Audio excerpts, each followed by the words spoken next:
Hoy ya daremos inicio al apartado número 3 de esta terapéutica de las enfermedades espirituales, donde ya abordaremos de una manera precisa, de una manera esquemática, de una manera prácticamente definida, la hondura, la profundidad de la patología del hombre caído. Es decir, ya entraremos, a irla poniendo al descubierto conforme vaya avanzando nuestra respectiva exposición. Y esta patología del hombre caído, a su vez, involucra, por así decirlo, diversas dimensiones. Y la primera, gran dimensión que los padres van a tomar en cuenta y que van a abordar, consiste precisamente en esa perversión y decadencia del conocimiento y sus órganos.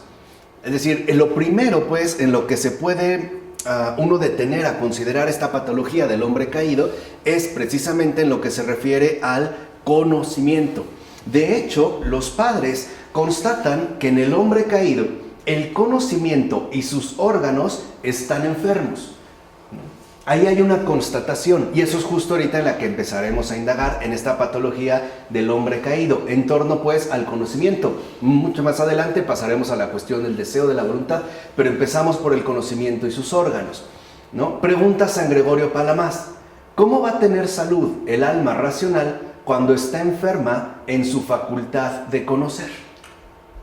¿Cómo puede realmente estar sana el alma en su dimensión racional cuando está enferma en su propia facultad de conocer? Fundamentalmente, esta enfermedad es la ignorancia de Dios. Es como la enfermedad capital del alma en su facultad de conocer. De hecho, no es gratuito que los padres en general consideren que en efecto la ignorancia de Dios es la enfermedad del alma más importante, pues el conocimiento es justo la salud del alma. Entonces aquí hay como una triple relación que se establece. Por un lado, la enfermedad del alma en su facultad de conocer remite a su verdadera raíz, que es la ignorancia de Dios. Y esta ignorancia de Dios no es una enfermedad más, sino que de hecho es la enfermedad más importante que padece el alma, porque también lo podríamos traducir en términos de desconocimiento de la verdad. Y aquí entraríamos entonces en ese tercer nivel, donde es una enfermedad, es de hecho la más grave enfermedad en lo referente al conocimiento, puesto que se deja de lado la verdad y por ende también se descuida la salud del alma que nos aporta el conocimiento. Entonces, la enfermedad primordial es la ignorancia de Dios. Y la inteligencia del ser humano está hecha por naturaleza para buscar las cosas divinas y para tender al conocimiento de Dios. Y cuando ejerce esta actividad que conviene a su naturaleza, está realmente sana. O sea que sí es posible, y es en lo que nosotros insistimos, recuperar ese estado primordial de salud, o sea, nuestra condición humana normal. Pero cuando se separa de Dios, cae entonces enferma, pues deja de actuar de acuerdo con su finalidad natural y obra más bien de modo antinatural. Y esto es como una de las consecuencias más radicales. Cuando uno se adentra, cuando uno cae pues enfermo, es decir, cuando uno incurre ya en la ignorancia de Dios, nuestro propio conocimiento nos arrastrará hacia un modo de obrar prácticamente antinatural, erróneo. Estaremos pues nosotros completamente equivocados, o si lo quieren ver de esta manera, sumidos en el error. Por este motivo, San Máximo el Confesor precisa con toda claridad que el mal uso de la facultad racional es la ignorancia y la demencia. Entonces, ¿a qué conduce realmente el olvido de Dios? A la ignorancia y la demencia. Ambas van juntas, puesto que la ignorancia nos priva de salud, es decir, de conocimiento, y por ende también se da paso a la demencia. Así pues, la ignorancia olvido de Dios conduce al alma a padecer demencia, que en efecto será considerada su más grave enfermedad. Porque aquí, en la demencia, y vale la pena nada más destacarlo, hay como dos énfasis muy particulares que no podemos pasar por alto. El primero es la ignorancia. ¿no? O sea, por ejemplo, cuando en nuestra situación real a nosotros no se nos ha hecho llegar el conocimiento de Dios, o digámoslo de esta manera, el conocimiento de la verdad, ¿no? Cuando no hemos recibido la buena nueva, pues, ¿no? Cuando no hemos tenido contacto con la evangelización. Pero también es verdad que hay, aparte de esta ignorancia, un olvido. O sea que a pesar de que hayamos recibido la buena nueva, a pesar de que se nos haya hecho llegar la verdad, nosotros simple y sencillamente la omitimos. Entonces no podríamos nosotros reducir la demencia a una simple ignorancia, puesto que también puede involucrar un olvido, ¿no? Ahora, cabe mencionar que el alma humana, como dijera San Atanasio de Alejandría, ha sido hecha para ver a Dios y para ser iluminado por Él.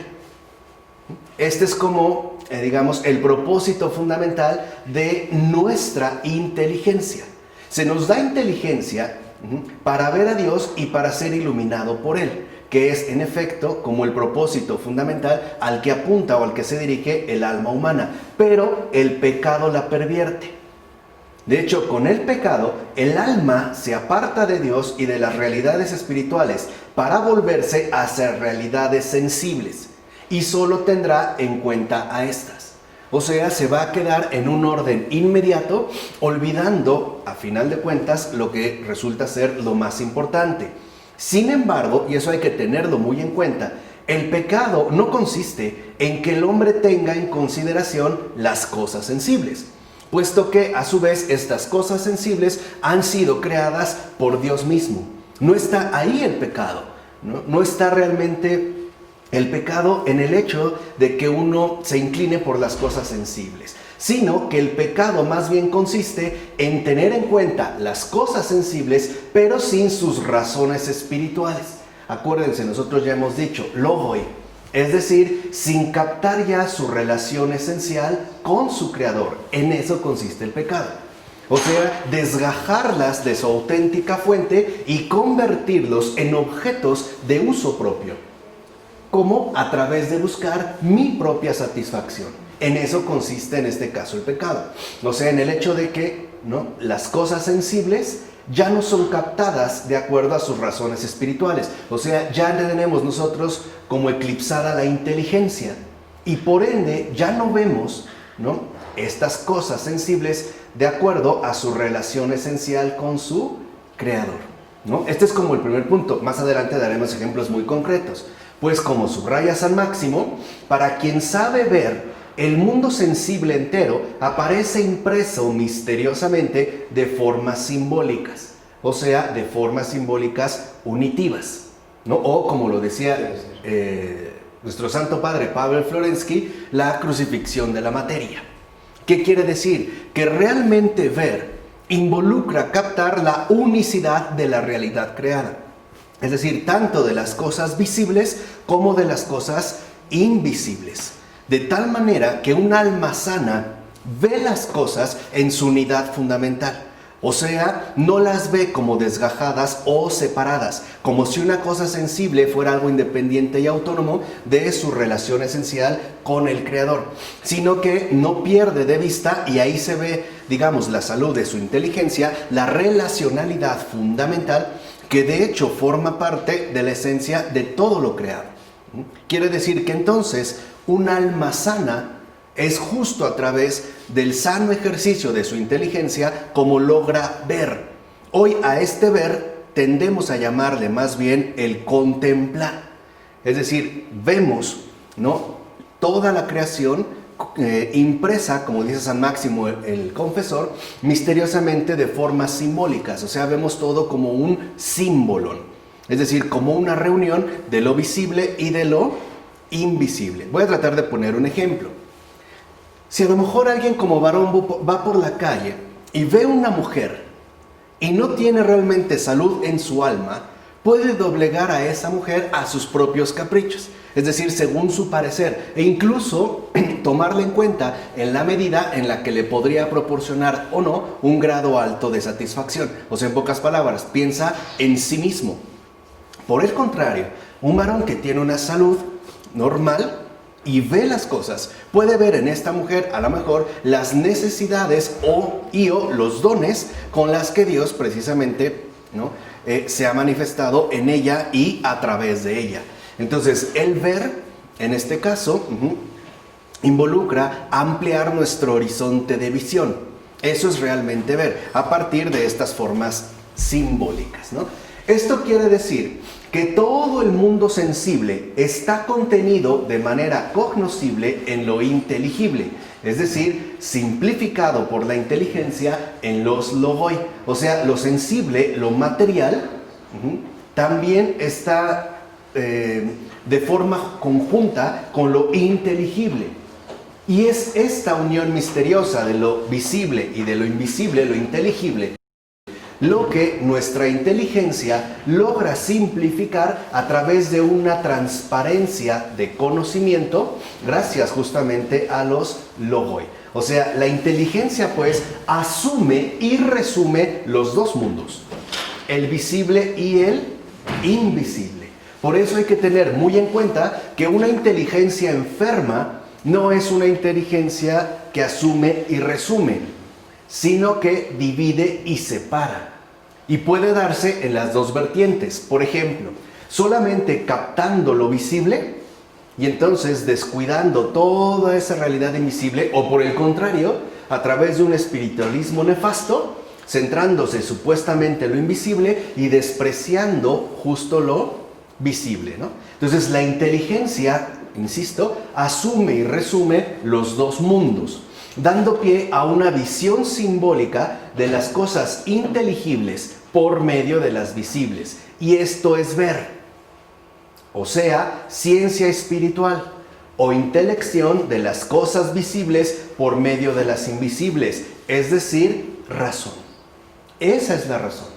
O sea, nuestra facultad de conocer en el alma, ¿no?, que apela al trabajo simplificador, unitivo de la inteligencia, está a su vez contenido dentro de nuestra facultad racional, es decir, dentro de nuestra razón.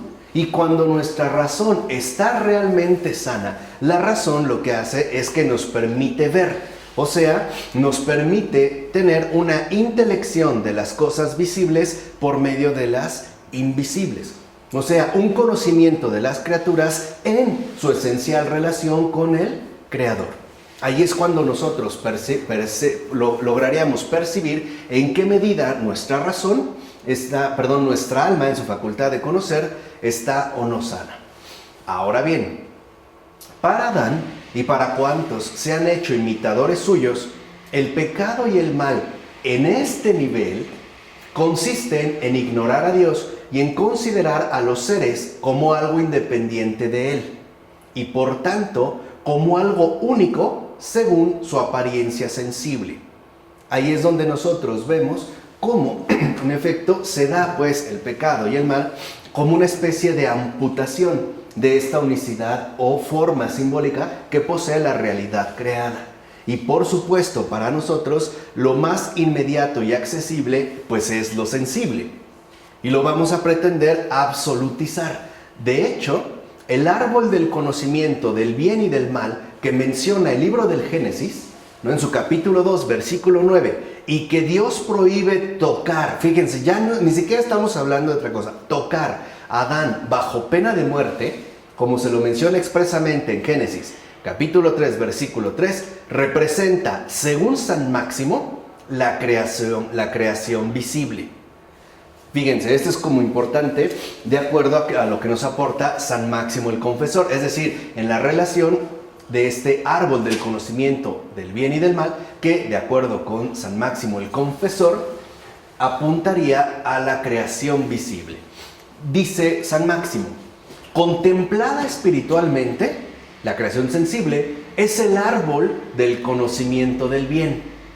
Considerada la creación sensible bajo su aspecto material, es el del conocimiento del mal. En efecto, el árbol se vuelve un maestro que enseña el olvido de Dios. Y esto es muy importante, ¿vale? Vuelvo a insistir en esta enfermedad fundamental que estamos nosotros ahorita destacando y que es la demencia, que es la ignorancia de Dios y que también conlleva a su respectivo olvido. Entonces, lo que vemos aquí es que el problema no está dado en la creación, sino en la manera inadecuada o bien desordenada a través de la cual nosotros intentamos mantener una relación con ella. De hecho, como repito y menciona San Máximo, la creación visible, si se contempla espiritualmente, es decir, inteligentemente, es decir, con una sana razón, lo veremos como el árbol del conocimiento del bien. Pero si yo me olvido de su dimensión espiritual, si incurro en el olvido de Dios, entonces la creación visible solo se me aparece en su aspecto material. Por ejemplo, piensen en una vida humana.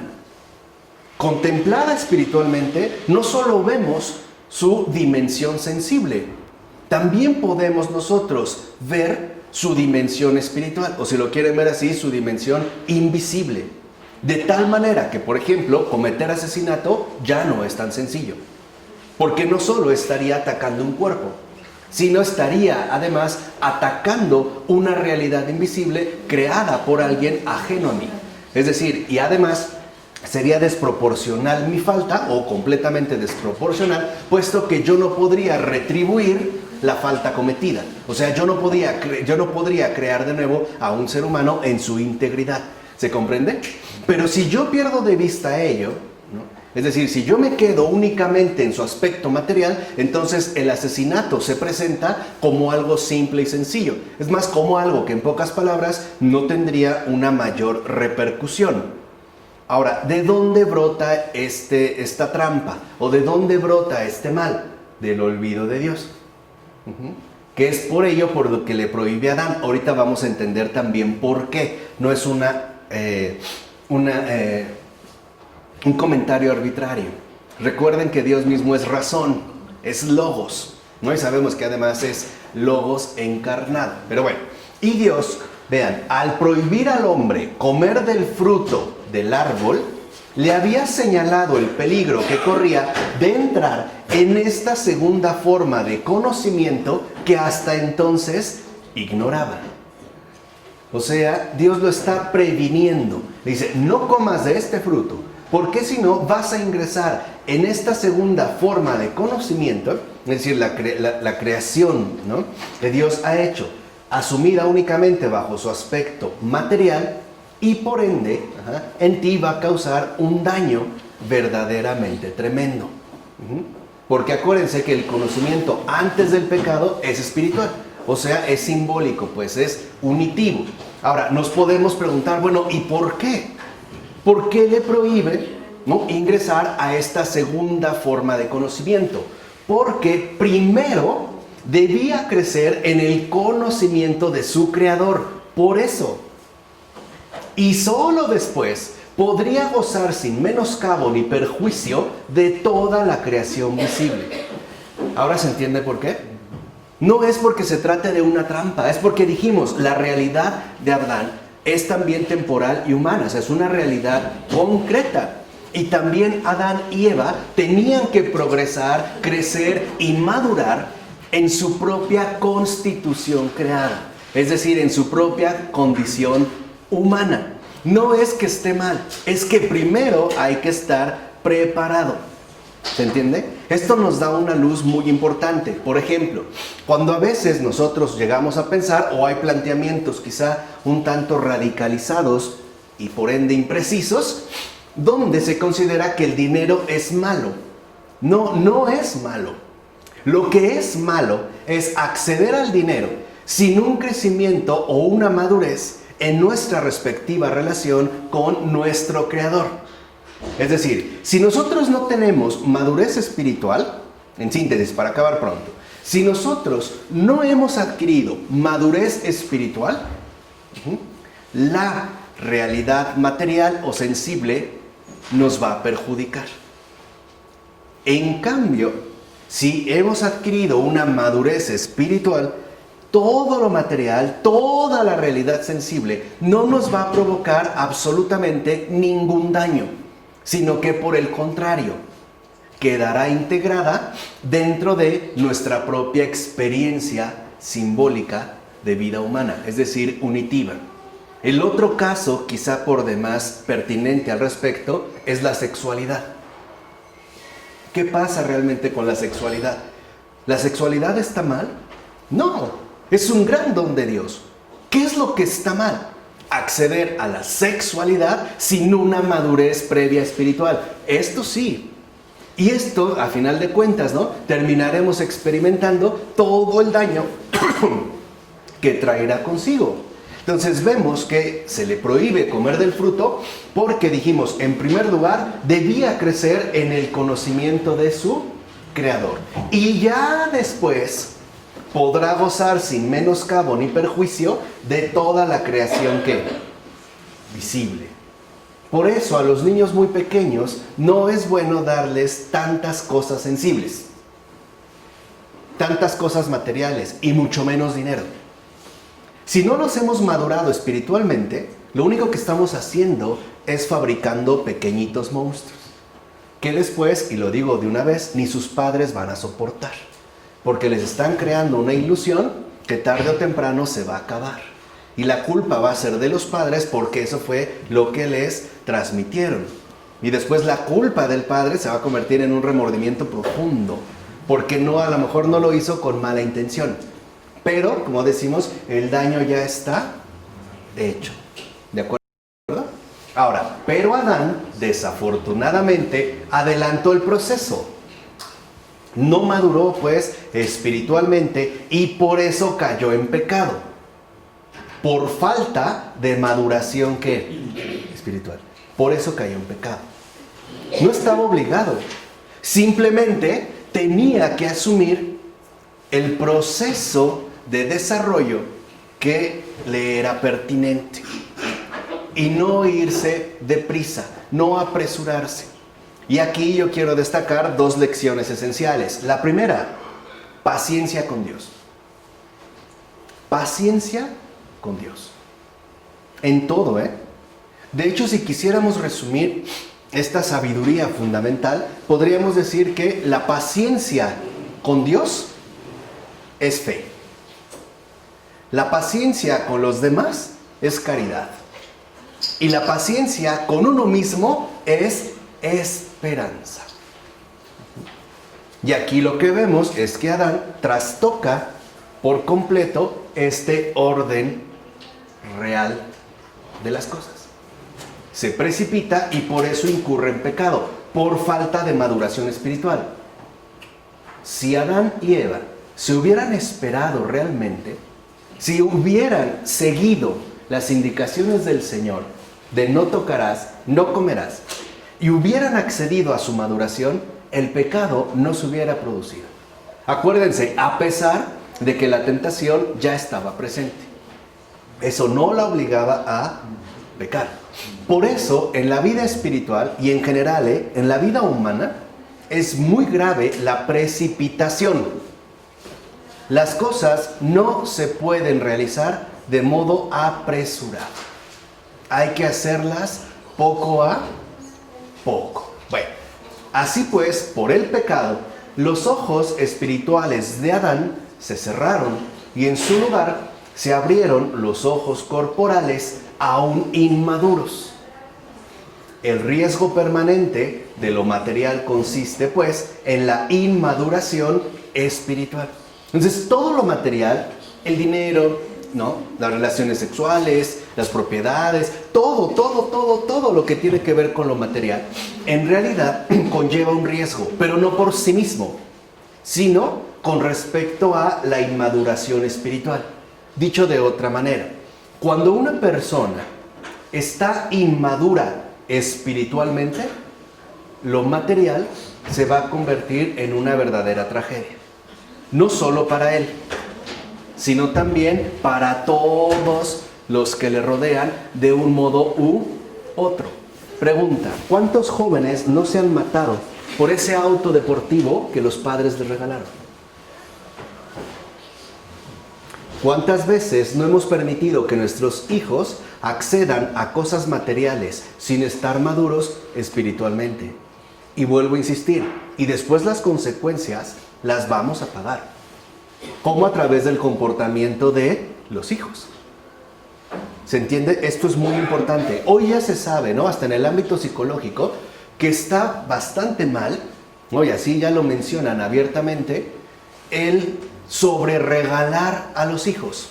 Especialmente cuando son pequeños, más o menos entre recién nacidos y 10 años. O sea, para que vean que no estoy hablando solo al principio. Porque estos niños, por ejemplo, es un bebé de 6 meses y los padres alocados les compran un brincolín, una resbaladilla que ni va a usar. Y lo sobresaturan. Tiene muchas cosas. Pero esas cosas le empiezan a perjudicar poco a poco por la inmaduración espiritual que padece, ¿vale? O que todavía no ha ido superando de manera real y concreta.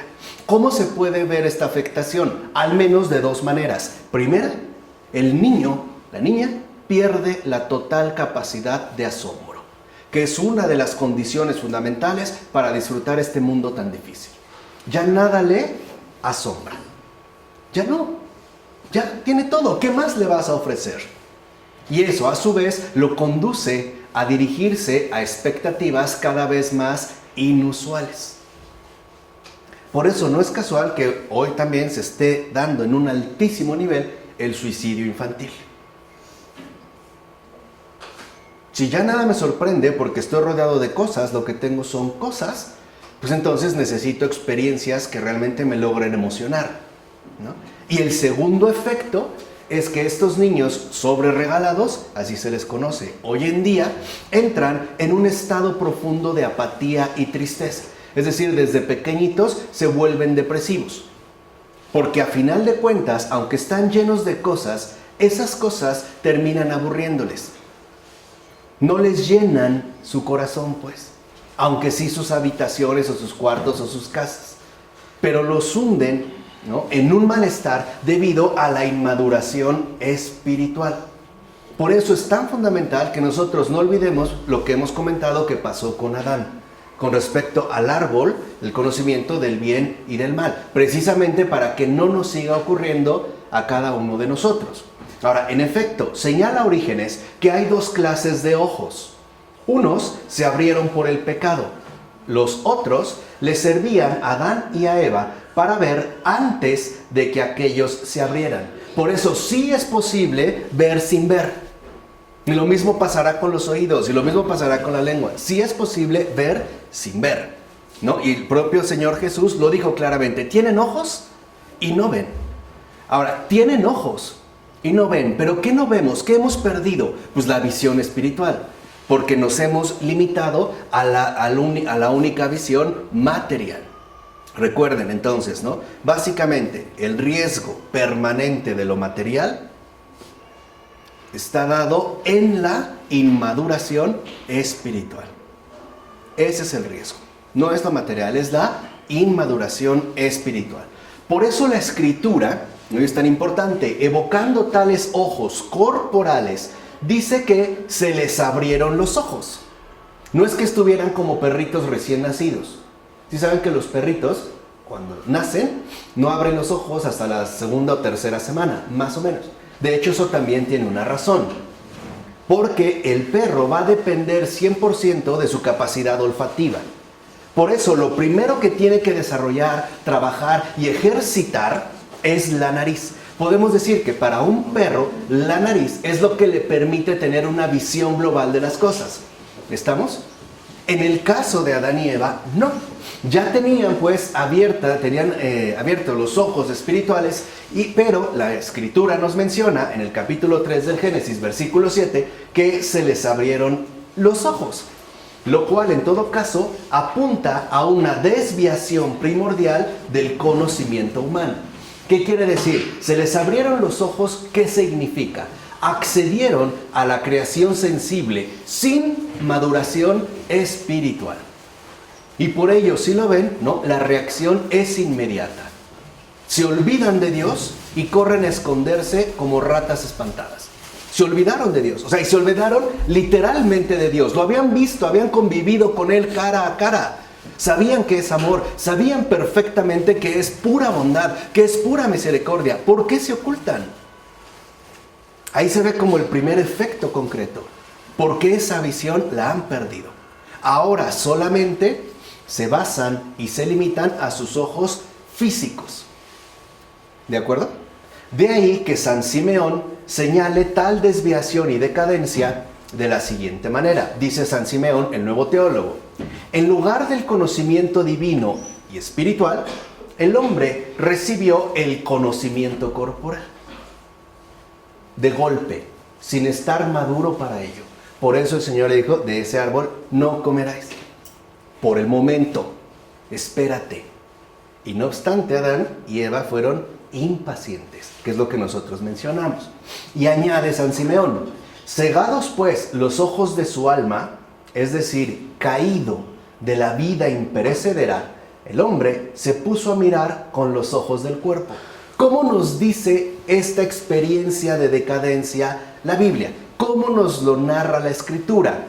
Y vieron que estaban desnudos. Por eso el Señor les dice: ¿quién te dijo? ¿Quién te dice que estás desnudo? Solamente estás viendo con tus ojos corporales la desnudez de tu cuerpo. Y es lamentable que ya no veas el revestimiento glorioso que yo te he dado al ser obra mía. Ya no lo vemos. ¿O sí? Y hasta la fecha ya no lo vemos. Se perdió. O sea, para que vean que Adán y Eva no es un mito, es una realidad humana concreta. Ahí está nuestro inicio. Así empezó todo. Todo. Si alguien quiere realmente comprender a un ser humano, tiene que remitirse a Adán y Eva. Por eso también se nos mencionan. No es una simple ocurrencia, ¿no? Por tanto, podemos afirmar que ver es conforme a la razón, es decir, la visión espiritual, mientras que mirar corresponde al cuerpo, que a su vez implicaría la ceguera de lo espiritual. Entonces, cuando Adán y Eva se les abrieron los ojos para esa realidad material sin madurez espiritual, por un lado acceden al mirar, dejan de ver y ahora se ponen a mirar. Quiere decir que entonces ya experimentan la ceguera de lo espiritual. Han perdido la visión espiritual. Y de tal diferencia, ahí está el culmen, aparecerá el mal. Acuérdense, el mal no ha salido a escena. Es justo de esta diferencia, ¿no? Es decir, de abandonar el ver e incurrir en el mirar, o sea, en la ceguera espiritual, es justo de esta diferencia de donde aparecerá el mal. Ahora aquí pongan mucha atención con respecto al mal. El mal, afirma San Máximo, consiste en ignorar al benéfico y único autor de las criaturas. Eso es el mal. O sea, el ser humano ahora existe como si Dios no existiera. Dijimos, incurriendo en esa demencia que apunta al olvido, a la ignorancia de Dios. Así pues, el mal es, por una parte, encogimiento del espíritu, que quiere decir amputación del ver y acceso exclusivo al mirar. Piensen en un table. La gente va a mirar. Si se pusiera realmente a ver, saldría llorando. Piénsalo. O en las edecanes, ¿no? Que salen no sé, en la televisión, o las modelos, las hostes, o las que reclutan para negocios, ¿no? Etcétera. Si realmente pudiéramos ver, nos pondríamos a llorar. Y no por el cuerpo que tengan, ¿no? Sino por su realidad, a la luz de la verdad. Entonces, el mal es por una parte encogimiento del espíritu y por otra es apertura exclusiva al ámbito de los sentidos, lo cual, a final de cuentas, aleja por completo al ser humano del conocimiento divino. Ahí está entonces la verdadera estocada que el tentador tenía planeada. Alejar a la criatura de su creador por medio de la absolutización del ámbito de los sentidos. Es decir, que la criatura, en este caso Adán y Eva, se olvidara de lo espiritual y se redujera única y exclusivamente a lo sensible, aquello que le resulta inmediato y accesible. Es decir, que ahora solo se base en lo que pueden ver en lo que pueden mirar sus respectivos ojos. Por eso ha dejado de ver. O sea, ha perdido la razón. ¿Vamos? Y a partir de tal alejamiento, el ser humano toma por objeto exclusivo las realidades sensibles. O sea, dicho con más precisión, toma por único objeto los seres considerados exclusivamente en su apariencia sensible, que a partir de ese momento serán las únicas que puede percibir, puesto que ha rechazado, negado u olvidado las realidades divinas. Esa es la secuencia. Es expresa, es clara. Nuestra plática. O sea, se rechaza, ¿no? Se niegan o se olvidan las realidades divinas y entonces el mal acapara literalmente toda nuestra atención. Nos reduce a un solo parámetro. Esta, dicho sea de paso, es también la gran tentación para la experiencia cristiana creyente. Es decir, la reducción de la santidad a una moralidad visible y apreciable, a una experiencia perceptible y por lo tanto mirable. Y pasaremos de lo mirable a lo admirable. Oh, mira qué buen comportamiento, qué recto, ¿no? No toma, no fuma, no dice ni una grosería, se la pasa hincado, rezando, ¿no? Va a 3 misas diarias, pero en realidad estamos completamente confundidos. Es decir, vivimos bajo un extravío. En consecuencia, rechazar, negar u olvidar las realidades divinas forman parte del mal inteligible, o sea, del extravío de la inteligencia. Esa es la demencia. Y acuérdense, es la peor enfermedad del alma humana. Por eso comenzamos por aquí. El extravío de la inteligencia, ¿no?, nos conduce al rechazo, la negación o el olvido de las realidades divinas. Y ahí entonces anida el mal inteligible. Ahora, como muestra San Máximo, toda inteligencia humana extraviada y que se aparta de su movimiento natural ya no se mueve más que hacia las pasiones, los sentidos y las cosas sensibles, puesto que le falta el movimiento que le encamina por naturaleza hacia Dios. En eso se va a desgastar, en lo sensible, ¿no? En lo que puede justamente ver. Obviamente, en el contubernio entre aquello que los sentidos le permiten mirar y las cosas sensibles de las cuales también intentará o se intentará apoderar, ¿no? Escribe San Simeón, el nuevo teólogo: al hacerse transgresor e ignorante de Dios, el ser humano acopló toda su potencia intelectual a la sensación. Y desde entonces la inteligencia humana se halla encadenada y sometida a este mundo. Díganme si no. Tal cual. O sea, hoy para nosotros, ¿no?, los bienes inteligibles, vamos a decirlo así, la ciencia espiritual, es decir, el ejercicio racional, vamos, la filosofía, no nos interesa, la mayoría no nos interesa. Y la vemos completamente como una vil pérdida de tiempo. Además, como un fracaso total en la vida, ¿no? O sea, eso es para muertos de hambre. Por el contrario, nosotros ahora concentramos toda nuestra fuerza, toda nuestra atención a aquello que está siempre en relación con nuestra sensación. O sea, buscamos algo sensible que nos produzca, en efecto, un determinado placer. Y es eso justo lo que creemos, o más bien encontramos en este mundo. Ya más adelante hablaremos de los placeres. Pero es eso justamente lo que encontramos en este mundo. Por eso, en lugar de agarrar, por ejemplo, un buen libro, ¿no?, uno de estos libros realmente nutritivos, pues preferimos hacer fitness, ¿no? Y ponernos al ejercicio constante del cuerpo, porque es algo que podemos ver. En cambio, el alma no la vemos y por eso también no nos importa. No me importa muchas veces si esa persona es buena o no es buena persona. Me interesa las medidas corporales que posea, o la cantidad de dinero que tenga, o el coche en el que se mueva, o la casa que posea, o qué sé yo. Ahí se ve el extravío de la inteligencia. De ahí que la inteligencia no se deja conducir solo por la sensación, sino también por todos los deseos apasionados que aparecen en el alma por efecto de la ignorancia. Ahora la ignorancia es la fuerza motriz de nuestra inteligencia extraviada. Nos movemos literalmente por ignorancia. Ignorancia que es, como observa San Marcos el monje, la causa de todos los vicios. Una causa que de hecho va acompañada del olvido y la desatención con respecto a Dios. Así pues, el conocimiento humano se encuentra en el estado de pecado, en manos de las pasiones y por ende determinado por ellas en su principio y en su fin.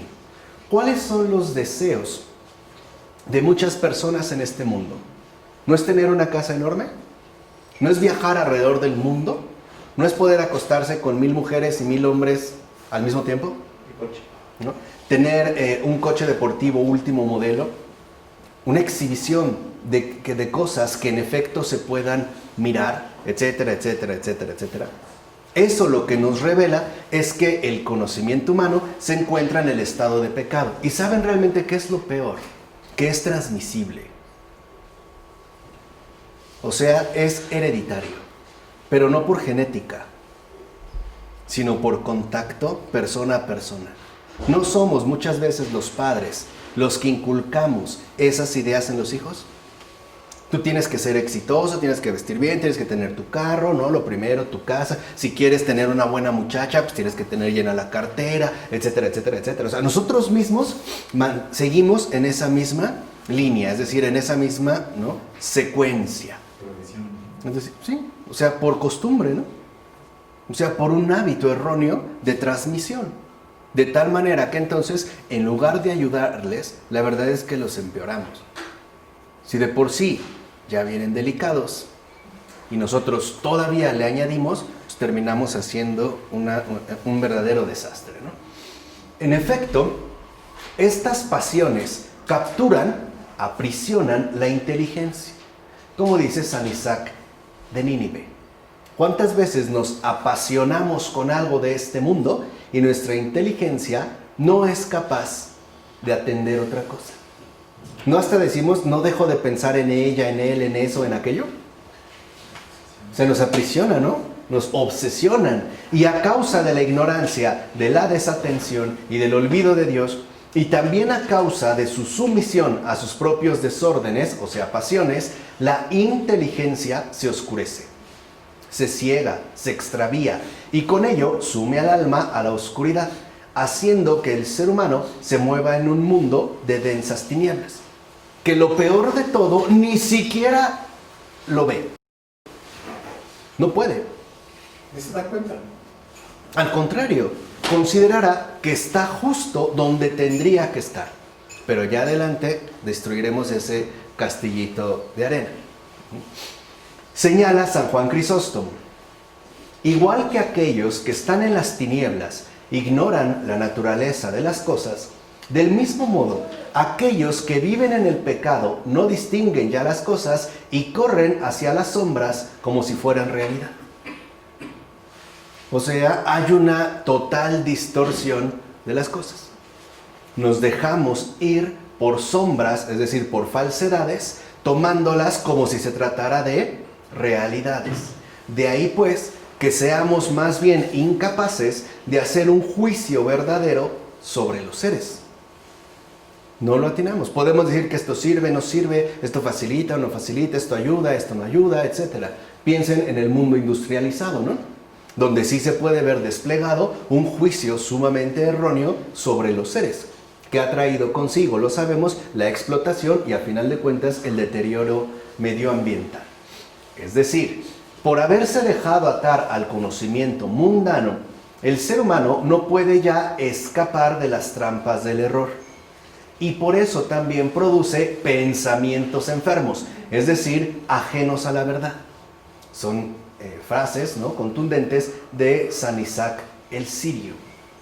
Al contrario, uno en lugar de escapar, parece que se hunde más y más en el error. Y uno empieza a manifestar sus pensamientos enfermos. Un ejemplo, ¿no? Daniel Cohen, que me parece que es de los más grandes y mejores economistas contemporáneos aún vivo, que fue también consejero de la Comunidad Europea, etc., escribe un libro que se llama Homo Economicus. realmente creo que es una lectura importante, ¿no? Para cualquier persona contemporánea. Y explica cómo se ha venido a configurar esta ficción, este monstruo del Homo economicus. Pero lo interesante es que el que tenía acceso, ¿no?, a los ricos y poderosos de este mundo, logró entrevistar a los 10 hombres más archirricos de todo el mundo. O sea, personas que podían gastarse $1 millón en el desayuno, $2 millones en la comida y $3 millones en la cena y dar de propina el doble, y ni así se la acabarían en 4, 5 y hasta 6 generaciones. O sea, para que se den más o menos una idea. No era un juego. Y después de hacer una indagación económica, lo interesante es la pregunta con la que terminó la entrevista en cada uno de estos 10 personajes. Les dijo, bueno, ahora solo quisiera para terminar que me dijeras lo siguiente: ¿cuánto crees que necesitas para ser feliz? Y los 10 respondieron el doble. Esto ilustra muy bien ese pensamiento enfermo. O sea, la imposibilidad de escapar por cuenta propia del error.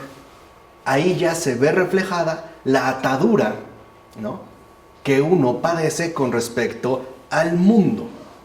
Incluso esto producirá que en consecuencia el ser humano adquiera un conocimiento más bien cercano al de los animales. Es decir, hay una degradación de lo propiamente humano. Más bien pareciera que nos acercamos a los animales. Hay una especie de bestialización. De hecho, dice San Clemente de Alejandría que por haber cometido una falta contra el logos, que es de hecho lo único que me interesa destacar y denunciar a través de mi filosofía, esta contemporánea falta contra el logos, el ser humano es considerado naturalmente como privado de logos, es decir, de razón, y por tanto similar a los animales, pues no es ya realmente logema, ya lo habíamos explicado, sino locura y sin razón. Ahora entienden por qué es tan sencillo para que alguien como Darwin o otro de la misma corriente, de la misma escuelita, pueda sostener que el ser humano proviene de los animales. ¿Ahora entienden por qué? Sí, claro. ¿Y entienden por qué se puede hablar de un proceso evolutivo meramente natural? Y porque en efecto corresponde con esa pérdida, ¿no?, de nuestra condición originaria. Por eso también los griegos, ¿no?, basta con que uno lea, Aristóteles, y vean cómo ofrece una de las definiciones más famosas de toda la historia filosófica del ser humano: animal racional. Un animal racional. Y vean, lo primero que va es lo animal, un son politikon, ¿no?, que después ya se convierte en sociable, etc. Pero aquí lo que quiero que entiendan es que, en efecto, justo por haber cometido esa falta contra el logos, aparecemos como lo que en realidad no somos, es decir, como animales. Por el contrario, si no se hubiese cometido esa falta contra el logos, en ningún momento se hubiera posibilitado algún tipo de confusión, ni de cercanía. Hubiera quedado clara la enorme diferencia que hay entre unos humanos y los otros animales. No estoy diciendo que uno sea mejor y el otro no valga, estoy diciendo el orden que les corresponde. Es decir, en atención a su respectiva y fundamental diferencia. De hecho, aún en nuestra vida ordinaria, cuando nosotros nos empeñamos en esa falta contra el logos, terminaremos viviendo como verdaderos imbéciles. Es que no hay otra palabra. O sea, nuestros pensamientos, nuestras actuaciones, nuestras emociones, nuestro transcurrir, ¿no?, viviente, estará fuertemente marcado por la estupidez. Y si no me creen a mí, pueden consultar a conciencia la obra, esa gran obra de Gilbert Keith Chesterton. Y verán cómo él, a partir, ¿no?, de una simpleza, de ese don especial que tuvo de de no solo mirar, sino de recuperar el ver, para poder subsanar esa falta contra el logos. Y cómo aquello que nosotros en realidad veríamos como algo fascinante, él realmente muestra que en todo caso no es así, es ridículo.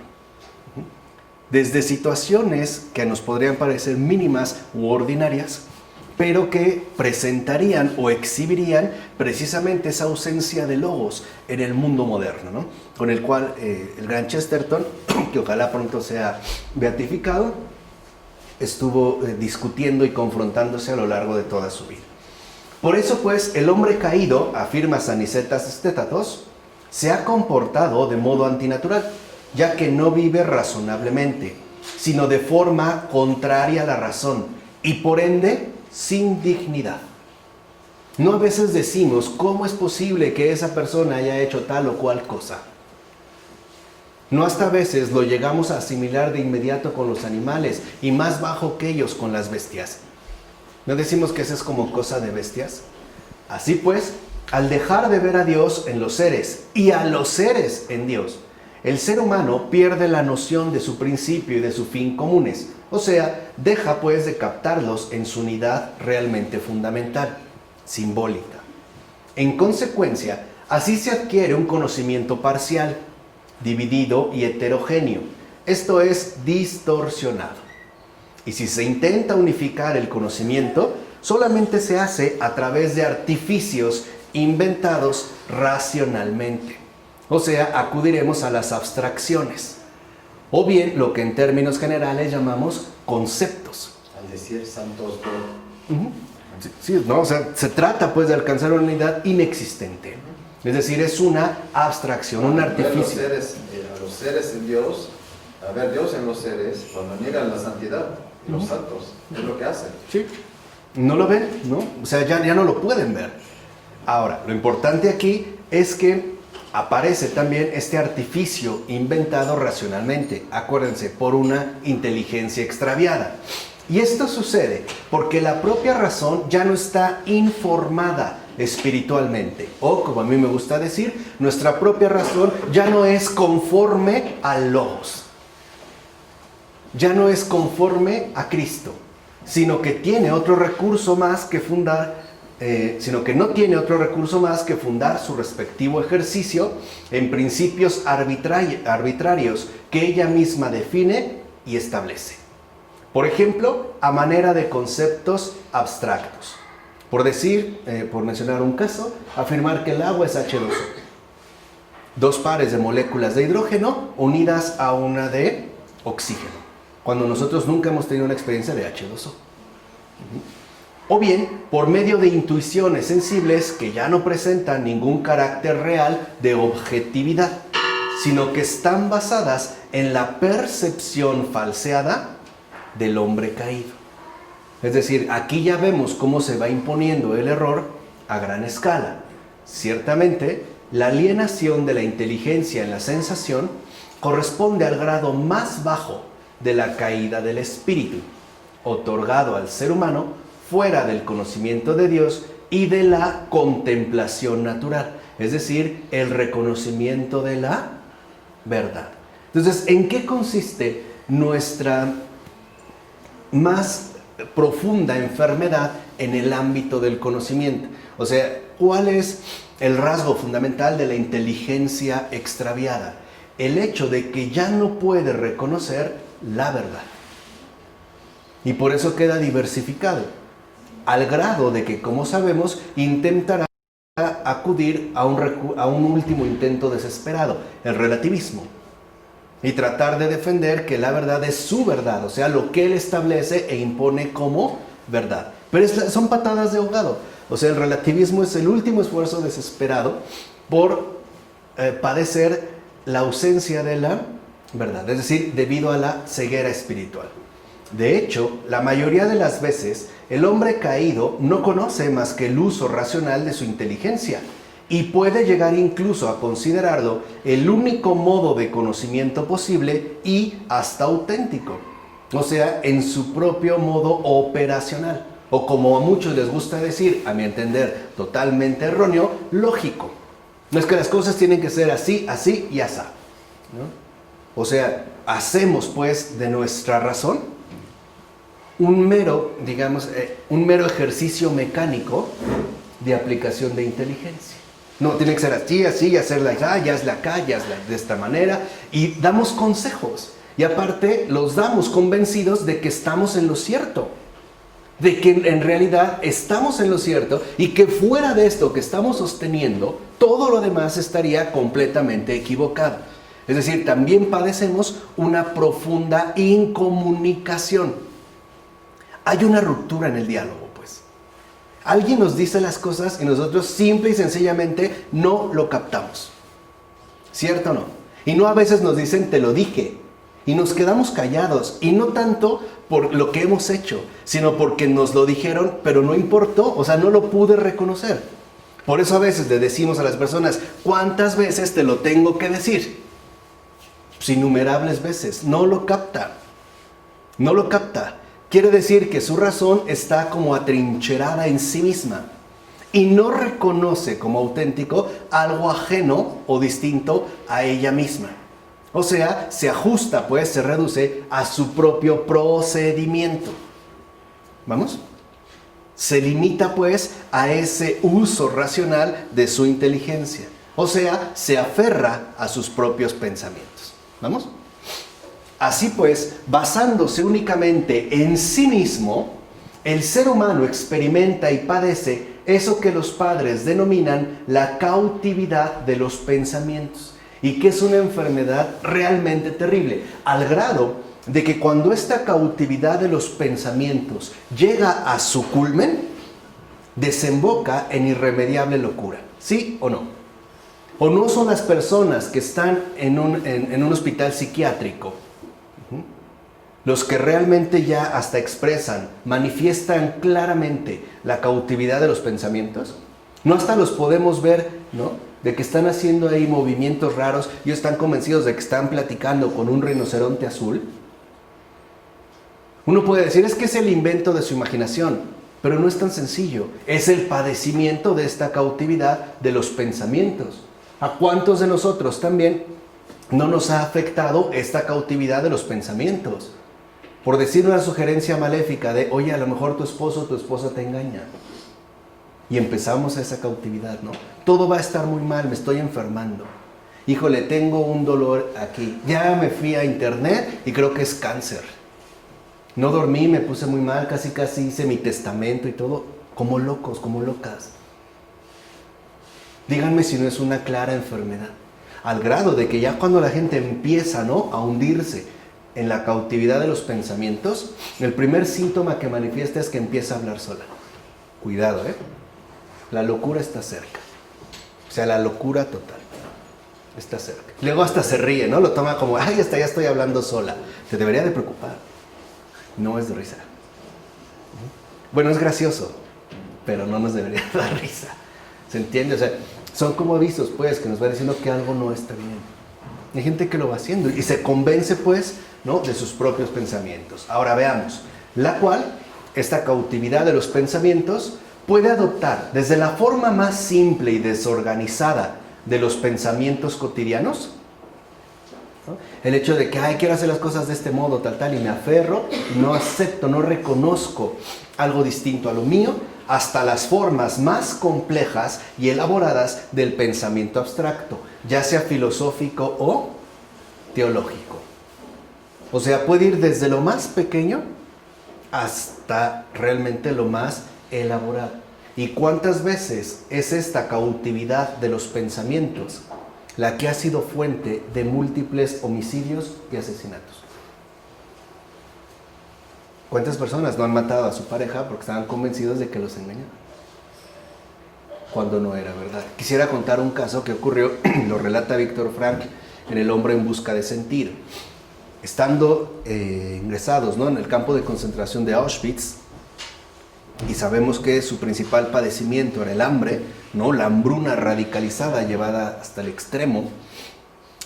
Estaban ahí un padre y su hijo, y el padre logró ganarse un puesto dentro de la cocina, que se consideraba un puesto muy privilegiado, probablemente por el acceso que iba a tener a comida. Ahora no piensan a comida llena, simplemente a más sobras, pues, que pudiera haber.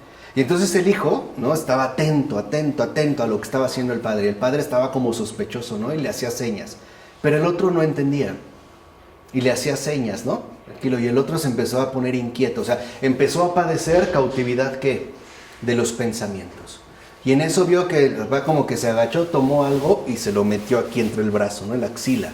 Y le hacía señas de que se callara. Y él se empezó a inquietar. Cuando el papá salió, ¿no? Que había logrado, digamos, pasar la vigilancia, el hijo se paró como trastornado. Se le fue encima y le dijo, ¿qué llevas ahí? Le dijo, espérate, cállate, ¿qué traes ahí, malnacido? Lo empezó a golpear, le arrancó y le sacó una rebanada de pan duro, hongueado de hecho. Y le dijo, te odio, maldito. Y entre un montón de insultos lo mató a golpes. Y en su agonía, el padre le dijo, no era para mí, era para ti.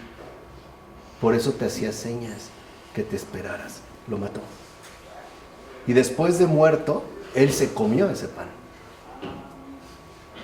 ¿Se entiende? O sea, él ni siquiera ya capta que haya cometido algo grave. O sea, ni siquiera lo nota como un error. Sino al contrario, está convencido de que tiene toda la razón. ¿No es también lo que apoya muchas veces nuestro orgullo? Cometimos algo raro, no, pero bueno, es así y así, él hizo, y como que escupimos a los demás y nos quedamos bien atrincherados, ¿no? Por la cautividad de los pensamientos. O sea, sí me equivoqué, pero pues no tanto. Pero pues no fue tan grave, ¿no? O si quiere, pues el que venga, yo no, etcétera, y nos aferramos. Y esto a final de cuentas, ¿qué produce? Aislamiento y discordia constante y permanente. Y cuidado, porque el uso intensivo de Internet lo que genera es cautividad de los pensamientos. Porque nos sugiere un mundo aislado de lo demás, donde no hay diálogo. Solo es recepción de una cantidad de información e imágenes no visuales, un bombardeo visual que ni tiempo nos permite digerir y mucho menos compartir. No es pues ingenuo. Por eso creo que las personas, especialmente jóvenes, tienden a volverse muy introvertidas. Ya no saben entablar una conversación. Sus conversaciones más largas son, ¿cómo te fue en la escuela? Bien. ¿Qué más? Ya, nada más. No hay ya palabra, ¿no? Hay como un encierro, una especie de mutismo, ¿no? Y esto se ve hasta con el uso de la televisión. Cuando la televisión se enciende, todos se callan. Nadie puede hablar, ¿no? El éxito de la televisión es muy simple. Consistió en lo siguiente. Nos dio una clara indicación. Tú siéntate, cállate y no hagas nada. Todo lo vamos a hacer por ti. Entonces, imagina que estás viendo una película romántica. Cada uno no está realmente centrado en la película. Cada uno está generando su propia cautividad de los pensamientos. A lo mejor si le gustaría hacer eso, salir con esa actriz o no, o recordando una experiencia anterior, etc. Pero no hay realmente una comunicación plena. Al contrario, ¿no? Hay una incomunicación. Esto se ve también, ¿no? Con el uso intensivo de las nuevas tecnologías, especialmente los teléfonos móviles. ¿Cuántas veces vamos a comer y los niños están en el teléfono? Sus ojos pasan horas y horas y horas y horas ante pantallas de diversos tamaños, desde móviles hasta de 50, 100 pulgadas o no sé si haya más de 100 pulgadas. Pero está acaparada nuestra visión. ¿Por qué es importante entonces que se acapare nuestra visión?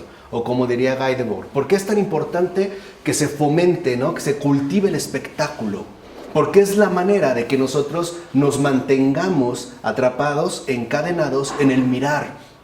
Y que ni siquiera se nos ocurra comenzar a ver. O sea, que ni siquiera, ¿no?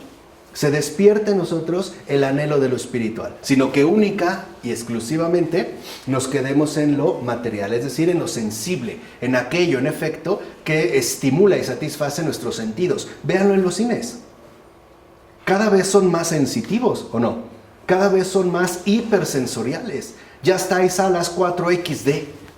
El asiento se mueve, ¿no? Si hay viento, te echan viento, ¿no? Si es como de un ámbito marino, te salpican agua. Yo no quiero saber de qué agua se trata, ¿no? Pero te llega la brisa, ¿no? Sientes que te caes, te dicen no es recomendable para mujeres embarazadas, para personas tal. O sea, ¿por qué? Porque es una alteración impresionante. La realidad virtual.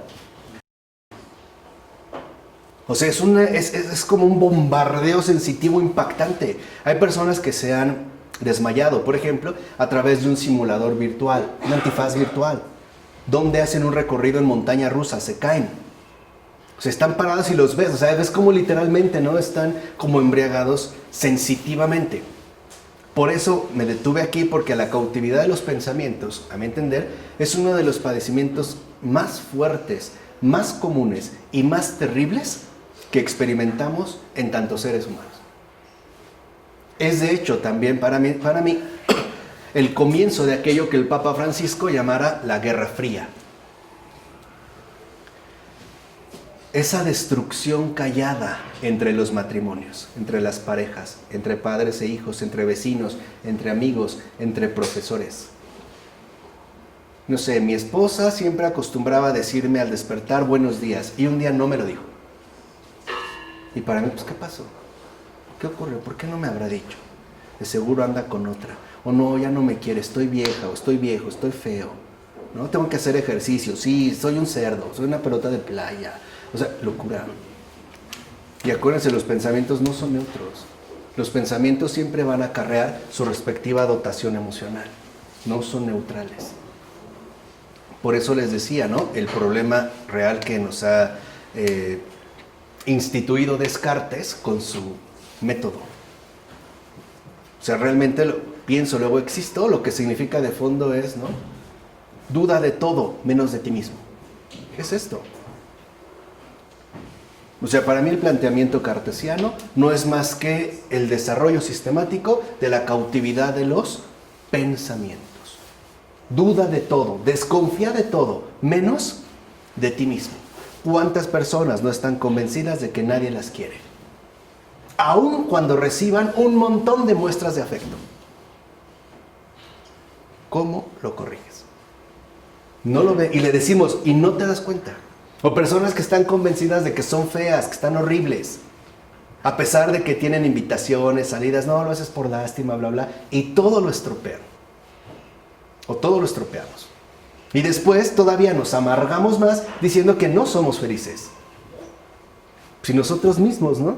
Nos estamos destruyendo de una manera constante y también de una manera permanente. ¿De acuerdo? Ok. Ahora bien, consagrándose entonces a la sensación, pero también a la actividad enfermiza de una reflexión autónoma. Por eso les decía que la autonomía era importante mostrarla y destronarla, porque no es más que la configuración hipermoderna de la cautividad de los pensamientos, o sea, de esa enfermedad de nuestra inteligencia. Entonces, la inteligencia se vuelve hacia el exterior. ¿Por qué hasta el exterior? Porque entonces el ser humano no se separa solo de Dios, sino también de sí mismo. Ya no se ve a sí mismo, ya no interioriza, ya no considera que hay un interior. O sea, no solo se separa de Dios, sino de sí mismo. Y a eso los padres le llaman la separación del espíritu y del corazón.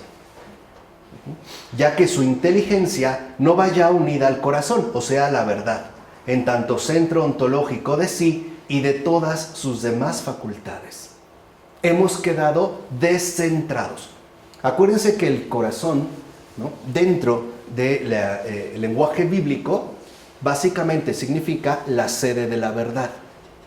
Y por eso nosotros, por ejemplo, quisiéramos encontrar ese centro que nuestra inteligencia ya no puede ver, ya no nos permite ver, pretendemos encontrarlos fuera de nosotros mismos. Es decir, nos volvemos dependientes de cosas para considerarnos ciertamente valiosos. El tanto tienes, tanto vales, es esto, viene de aquí. El hecho de personas que considerar que si tienen edad, cuerpo o dinero, entonces eso es lo que les va a dar, por así decirlo, un centro ontológico de sí mismo. Hoy, en términos más rebuscados, se le llama autoestima. ¿De qué depende nuestra autoestima? ¿Realmente de la verdad que mora en nosotros, el corazón? No. De todo lo que podremos nosotros observar o experimentar exteriormente. Nos salimos de nosotros. ¿Por qué? Porque Dios está ausente. Vivimos no solo sin dignidad, sino en un extravío profundo, tratando ahora de recuperar algún centro ontológico que nos permita mantenernos de pie, pues. Por eso hay personas que lo dicen abiertamente, ¿no? Claro, ya están bastante enfermas, ¿no? Todos los que dicen, si me dejas, me mato. Pero es por eso. Muchas veces, es un chantaje, ¿no? Y sí se mató. No era meramente un chantaje. Expresa algo más profundo.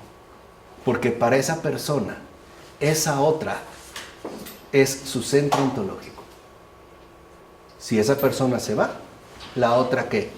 Se viene abajo. Ya no hay nada que lo sostenga. Y lo mismo le ha pasado a múltiples corredores, por ejemplo, de grandes casas de bolsa, ¿no? En Wall Street. Hay un crack, hay un quiebre, perdieron su fortuna, se matan. Se les acabó su centro ontológico. Lo mismo está pasando hoy a partir de ello con la eutanasia, ¿no?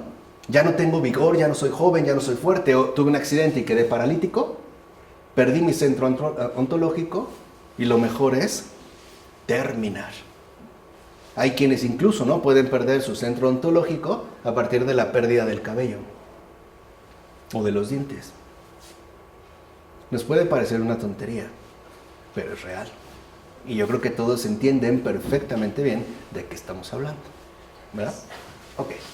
Ciertamente, cuando el ser humano ejerce la actividad contemplativa que corresponde a su naturaleza, o sea, cuando está sanito, normal, el espíritu realiza un movimiento circular, fíjense, unitivo, ya que no se expande hacia afuera, sino que entra en sí mismo y por sí mismo se eleva a Dios.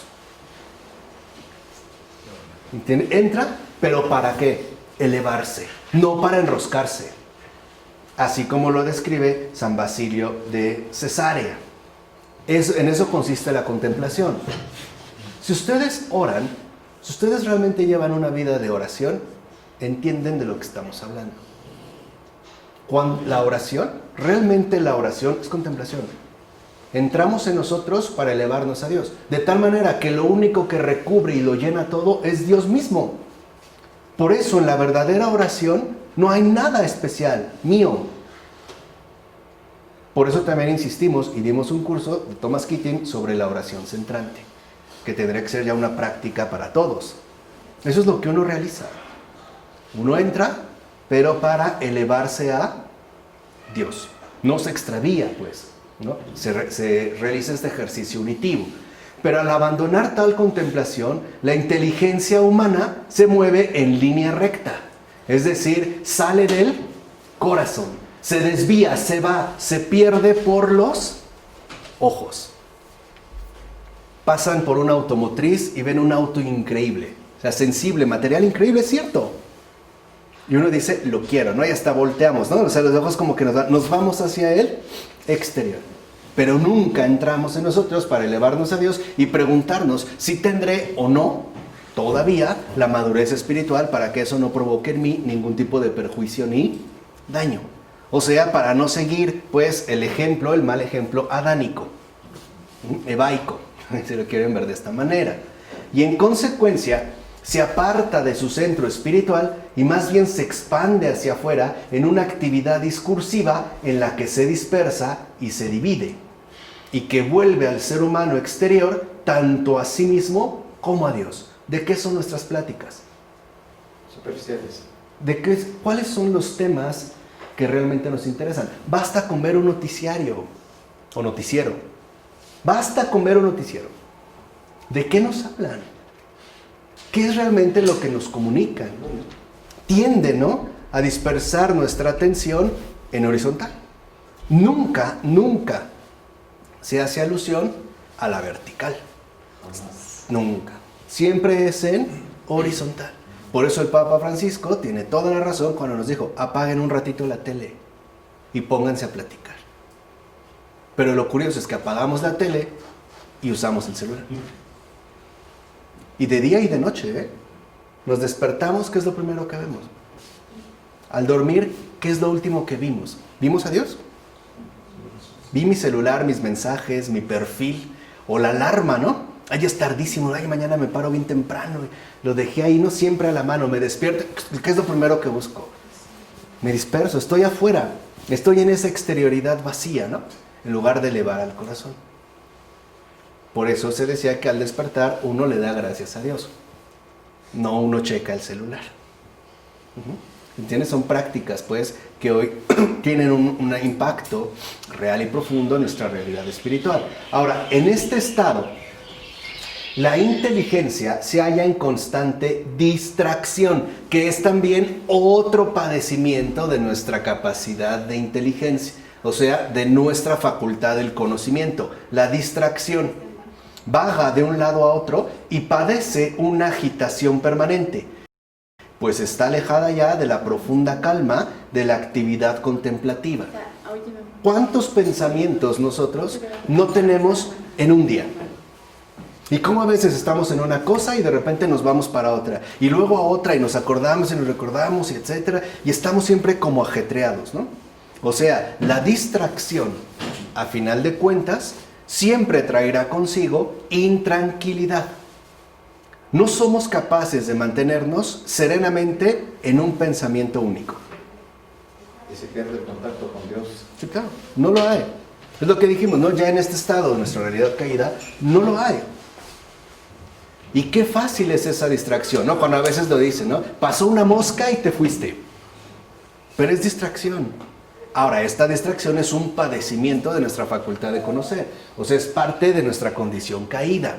El problema es cuando uno ni siquiera trata de remediar este tipo de distracción. De hecho, por ejemplo, en la Iglesia Ortodoxa hay un método muy particular que es la filocalia, y que ellos llaman oración del corazón, o sea, volver de nuevo al centro. ¿Y qué consiste? En la repetición regular, constante, a modo de una jaculatoria, de palabras no extensas, extraídas de la Biblia. Por ejemplo, la que usualmente recomendaban es: Jesús, hijo de David, ten compasión de mí. O puede ser: Jesús, hijo de David. ¿Alguna frase? Que uno empieza a repetir con los labios hasta que después se va interiorizando. Esta experiencia se narra, aparte, de una manera muy bella en este relato que se conoce como los relatos de un peregrino ruso, que sí se puede conseguir en español, y que es justo, ¿no?, el alcanzar por fin esa profunda calma que nuestro corazón e inteligencia requieren, o sea, la pacificación de los pensamientos. ¿Cuántas veces queremos abarcar tanto que no solo padecemos distracción, sino también nosotros dijimos desgaste y por lo tanto deterioro? Nos mantenemos intranquilos, ¿no? La intranquilidad que acarrea, y no somos capaces nosotros de conservar esa profunda calma que en efecto trae consigo la actividad contemplativa. Así pues, sus pensamientos, antes centrados y unificados, es decir, antes de la caída, se despliegan y discurren sin cesar. Se vuelven múltiples y diversos, arrastrados por un flujo constante que solo produce inquietud interior. Además, los pensamientos se tornan confusos e inestables, se quebrantan, se dividen y se dan a la fuga, y terminan arrastrando y dividiendo a todo el ser del hombre. ¿Cuántas veces supuestamente tuve un pensamiento importante a una hora del día y al poco rato se me olvidó? No lo pude ni siquiera retener. O se cambia, ¿no? Estaba pensando en una cosa y cuando me di cuenta ya estoy en otra y no tengo claro en dónde me encontraba, y se produce mucha inestabilidad. San Máximo, por ejemplo, evoca la dispersión del alma en las formas exteriores, según la apariencia de las cosas sensibles. Pues el alma se vuelve múltiple a imagen de esa multiplicidad sensible que paradójicamente ella misma ha creado, y que en realidad solo es una ilusión que procede de su incapacidad de percibir la unidad objetiva de los seres, o sea, la presencia de Dios. Ahí está la clave. ¿Qué produce entonces la demencia? La ausencia de la presencia de Dios, incluso en nuestra facultad intelectual. O sea, si la presencia de Dios no está tan bien dada en nuestra respectiva inteligencia, lo que nos espera es una profunda y honda dispersión. Lo que realmente padeceremos es una dispersión sin fin, o sea, una división permanente. Nos volvemos inestables, cambiantes, hoy se les dice bipolares, ¿no? Ya hablaremos en su nivel emocional. Veremos que también tiene una raíz espiritual. Pero simple y sencillamente nos volvemos nosotros, ¿no?, seres incapaces de percibir esa unidad objetiva de los seres. Por eso también hay que entender que Dios es una bendición para nuestra inteligencia. Su presencia viva en nuestra inteligencia trae también entonces paz y profunda calma. Es decir, nos puede ayudar a escapar de esa cautividad de los pensamientos, que en serio, y ustedes lo saben bien, tanto daño nos puede llegar a producir. Así pues, de la separación del espíritu y del corazón, que es la verdadera esquizofrenia espiritual, se deriva entonces la división de toda el alma. De ahí, de esta separación del espíritu y del corazón, que es la verdadera esquizofrenia espiritual, se deriva la división de toda el alma. En efecto, tras de la inteligencia que se dispersa y se divide en la multiplicidad de los pensamientos que produce y de las sensaciones a la que sigue, todas las demás facultades actúan asimismo en sentidos múltiples y a menudo divergentes. ¿Cuántas veces sentimos que a alguien amo pero también odio? O quiero estar cerca pero lejos. Quiero ahorrar pero quiero comprarme eso. Quiero hacer dieta, quiero bajar de peso pero me muero por comerme unos tacos, etcétera, etcétera. Dicho brevemente, la separación del espíritu y del corazón hace del ser humano un ser dividido en todos los niveles. En todos los niveles. En todos. Ciertamente, queda claro entonces que la ignorancia de Dios muestra tener para el ser humano una multitud de efectos patológicos que de hecho son proporcionales a la importancia que revestía para el ser humano el conocimiento de Dios. Eso último ojalá lo puedan también meditar.